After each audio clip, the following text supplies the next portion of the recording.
ত্রয়োদশ জাতীয় সংসদে সংরক্ষিত নারী আসনে নির্বাচনের তারিখ ঘোষণা করেছে নির্বাচন কমিশন। সংরক্ষিত নারী আসনের জোটভিত্তিক বণ্টনে বাংলাদেশ জাতীয়তাবাদী দল বিএনপি পাচ্ছে ৩৬টি আসন, বাংলাদেশ জামায়াতে ইসলামী পাচ্ছে ১৩টি আসন, অন্যদিকে স্বতন্ত্রদের ঝুলিতে যাচ্ছে মাত্র একটি আসন।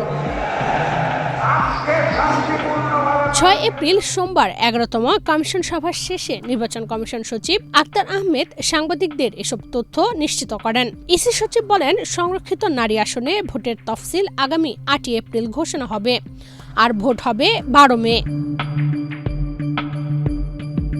জোটভিত্তিক আসনের বিষয়ে এই কর্মকর্তা বলেন, জোটগতভাবে নির্বাচন করছেন ৬ জন ইন্ডিপেন্ডেন্ট ক্যান্ডিডেট, যারা একজোট। বিএনপির সাথে ৩ রাজনৈতিক দলের, একটি হচ্ছে গণসংহতি আন্দোলন, গণ অধিকার পরিষদ ও বাংলাদেশ জাতীয় পার্টি বিজেপি। অন্যদিকে জামায়াতের সাথে আছে এনসিপি এবং খেলাফত আন্দোলন। রুমিন ফারহানা ম্যাডাম উনি জোটের হয়ে যাবেন না, এটা বলেছেন।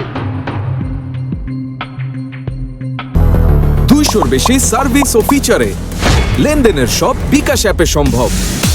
সংসদে বিএনপির প্রতিনিধি আছে ২০৮ জন, এনসিপির ৬ জন, জামায়াতের ৬৮ জন। বাংলাদেশ খেলাফত মজলিস আসন পেয়েছে ২টি, ইসলামী আন্দোলন বাংলাদেশ আসন পেয়েছে ১টি, গণ অধিকার পরিষদ পেয়েছে একটি মাত্র আসন।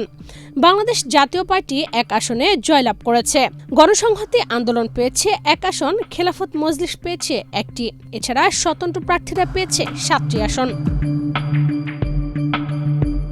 আইন অনুযায়ী কোনো দল সংসদে যতগুলো আসন পায় সেই সংখ্যাকে ৫০ দিয়ে গুণ করে প্রাপ্ত ফলাফলকে ৩০০ দিয়ে ভাগ করলে যে ফল আসে সেটি হচ্ছে সংশ্লিষ্ট দলের সংরক্ষিত নারী আসন সংখ্যা।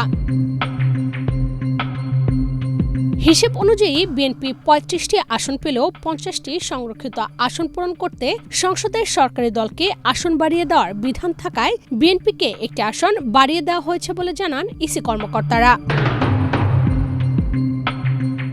সংরক্ষিত নারী আসনে মনোনয়ন পেতে ইতোমধ্যে বিএনপি ও বিরোধী দল জামায়াতের মধ্যে লবিং শুরু হয়েছে।